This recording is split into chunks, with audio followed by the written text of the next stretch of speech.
ఘట్కేసర్ చౌరస్తాలో బీఆర్ఎస్ ఎమ్మెల్యేలు నాయకులు ఘన స్వాగతం పలికారు. పెద్ద ఎత్తున తరలివచ్చిన కార్యకర్తలు అభిమానులు అనంతరం ఆయన మీడియాతో రైతుల రుణమాఫీ గురించి మాట్లాడారు.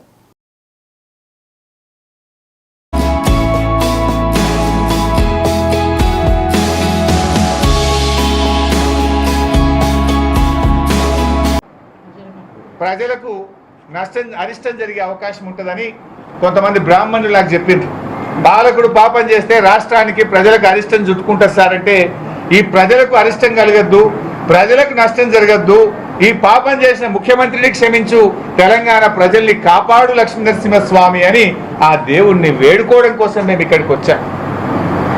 అదే సమయంలో ఆ దేవుణ్ణి కోరాం, దేవుడా ఈ ముఖ్యమంత్రి అందరినీ మోసం చేసిండు, వడ్లకు బోనస్ ఇస్తా అన్నాడు, 10% పండే సన్నాలకు బోనస్ అని మోసం చేసిండు. అన్ని రకాల పంటలకు బోనస్ వచ్చేదాకా, రైతులందరికీ రుణమాఫీ జరిగేదాకా, రైతు భరోసా కింద ప్రతి రైతుకు 7,500 వచ్చేదాకా పోరాడే శక్తిని మా బీఆర్ఎస్ పార్టీకి, మా నాయకులకు, మా కార్యకర్తలకు అందించని ఆ లక్ష్మీనరసింహ స్వామిని మేము వేడుకున్నాం.